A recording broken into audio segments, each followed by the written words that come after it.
Hey fellow Purveyors, it's Angry Turtle, and in this video I want to talk about how to level up really fast. And no, it's not about crafting cranberry cobbler or cranberry relish. And at this moment, just take a quick look at my buffs and debuffs. I have some addictions for the junkie benefits, but the most important part, there is event going on, double XP event, and I have well rested bonus. Plus, I do eat some broiled Scourge's brain with intelligence bonus and cranberry cobbler as well with small XP bonus. And now my special, my intelligence is 28, and let's see how much mole miner will give me in matter of experience, how much experience per mole miner with 28 intelligence. Okay, there is mole miner. Okay, first shot does not register, and now 223. And why I was talking about this cranberry cobbler and cranberry relish, because it's what we are going to test now, how much it actually helps. Because cranberry cobbler you craft without any effort, and cranberry relish actually takes some effort to craft. Then let's see how much my experience gain will go up now. It was 228, let's see how much I will get now. 234. Is it a lot? Or not? I will not say it's a lot. Now let's go back to cranberry cobbler. Where is it? There it is. And in my apparel I will add a little bit of intelligence using shielded vault with +2 intelligence instead of shielded leathers with no intelligence bonuses. Let's see now. And 230. Then you can see that cranberry cobbler is not a huge deal. Adding a little bit more intelligence when you are already at like 28, adding to 30, it's not as huge deal. But let's see what happened if I will enter a power armor, what means I will lose a bunch of my intelligence, even though the power armor is equipped with internal database helmet, what means it gives +2 intelligence. Let's enter this power armor and let's see what will be my intelligence per mole miner killed at this moment. Okay, let me find a mole miner. They're hiding. Okay, I see one. 176. That's a huge difference. If you use power armor instead of unyielding set and you lose all those intelligence bonuses, is 176. It was 230 with cranberry cobbler and now it's 241 with cranberry relish. Then it is more, but it's not a huge difference. Basically what does it mean? If you have like 2 hours to play the game and you will need to spend like 10 minutes to craft your cranberry relish instead of going for just cranberry cobbler, it basically means that it's not worth it anymore. You will earn less experience because of this time invested into crafting than if you will go straight into farming mobs. And now what else is important? We see how much the mole miners are giving in matter of experience. Now let's test on other popular mobs and let's see the difference. Which mobs should you farm? What I'm trying to say, the type of enemy you are going to farm and amount of those enemies is more important than all your buffs that you are taking. Like this super mutants give me 615 compared to like half of that with mole miners. This one give me 448 because those is couple type of super mutants and 180 for the doggo. Then those are basically the super mutants, 615 for the big one and a little bit less for the smaller version of the super mutant. When it comes to farming the ghouls, they are different as well. Not everyone is worth the same. Like level 42 are the worst option and giving 250 was just a little bit more than the doggo will give you. The same with the turret, 241 basically.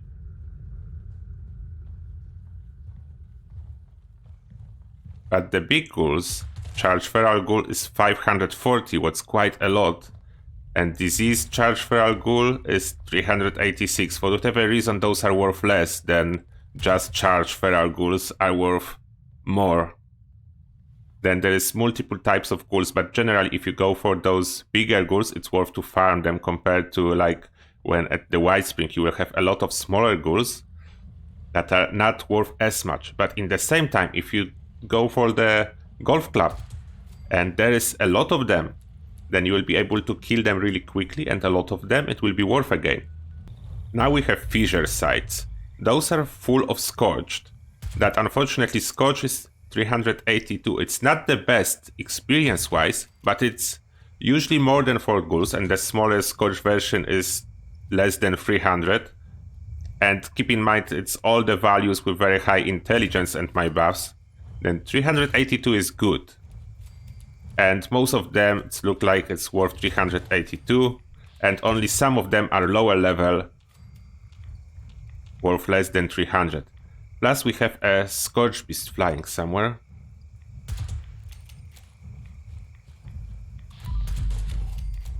And Scourge Beast generally is worth a lot of experience. And there is one other thing with the fissure sites. There is a lot of them and there is no obstacles, what mean that you can fast travel from one fissure to other fissure and quickly kill all the enemies. And I think we have the base experience for all the enemies sorted, and other value is how many enemies you can kill and how fast. With the fissure sites, the thing is that there is a lot of them, you can quickly fast travel from one to another fissure, but it will cost you caps. That's a downside. With a super mutants, like if the Westec, you can kill a lot of them and they nicely packed, but if you are on adventure servers, there is huge competition for those super mutants.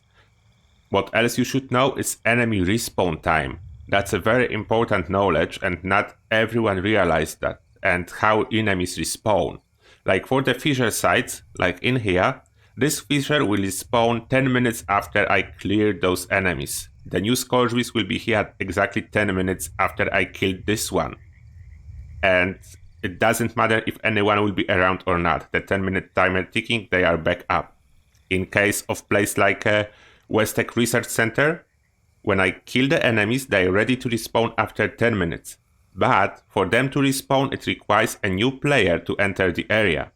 You can achieve this if you exit to main menu, if you go and quit to main menu, and if you rejoin the same server, and it was 10 minutes, like let's say since you killed the super mutants, then you can respawn them. They will be back after 10 minutes.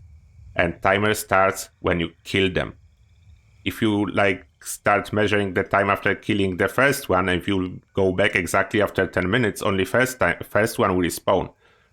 You should start measuring the time when you finish killing the super mutants. This way after 10 minutes you can go back and clear them again. It's the same for the ghouls and or other enemies that you can have on the map. Exception are the fissure sites. They respawn every 10 minutes no matter what. Doesn't require a new player to enter the area. You can constantly be jumping the fissures, like all around the map. You will just pay some caps and grinding a lot of experience really fast without jumping the server.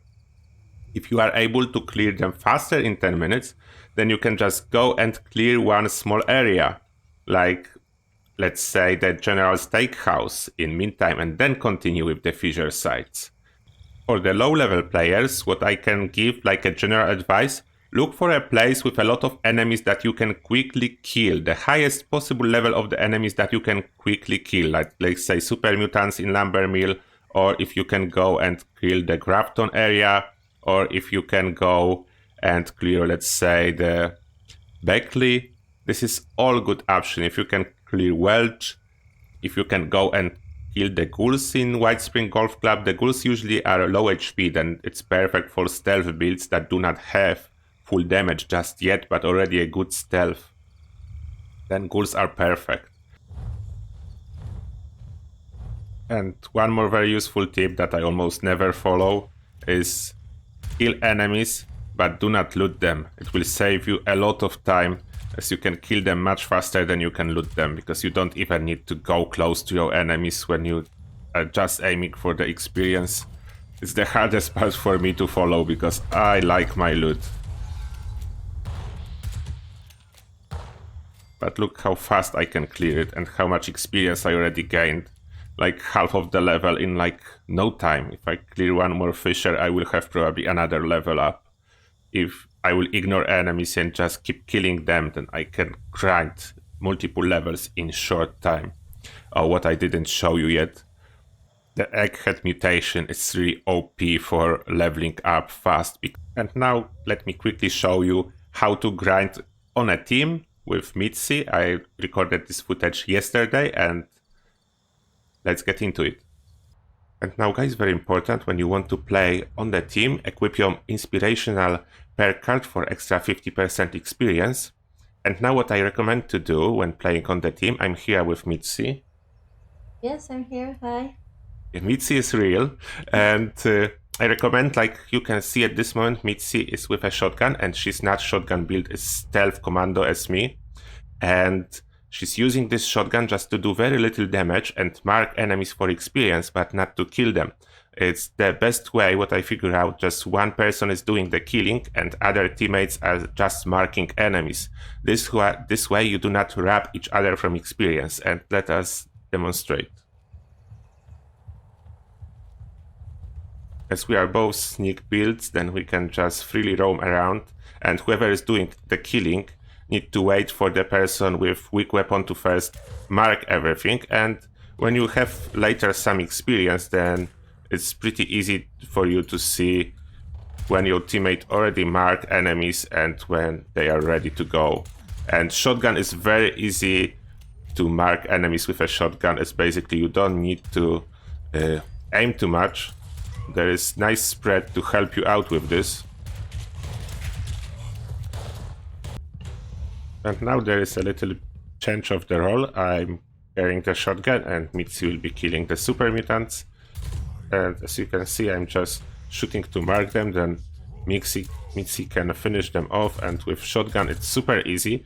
And if you are the one in a team that's there to mark the enemies, you need to do it possibly fast to do not slow down your teammate that is doing the killing. And as you can clearly see, I'm getting experience. Just to let you know, this footage was recorded before the double XP weekend started. It's why the experience numbers are rather low. And now to summarize everything I just said in this video, basically go where there is a lot of enemies that you can kill quickly. Do not overhype the experience buffs. Take the ones that you can grab fast, or everything if you have like 8 hours of farming ahead of you this weekend. If you are with a teammate or with more teammates, just agree who's doing the killing, and everyone else grab a shotgun, possibly lowest damage as you can get, and just mark enemies. One person is doing the killing, everyone is getting experience. When on a team, don't forget to equip your inspirational, and if you have more than 3 charisma, don't equip about strange in numbers if you are using egghead mutation, because strange in numbers will give you additional 2 to your intelligence just from the egghead. And as always, thank you a lot for watching, and see you guys in the next one.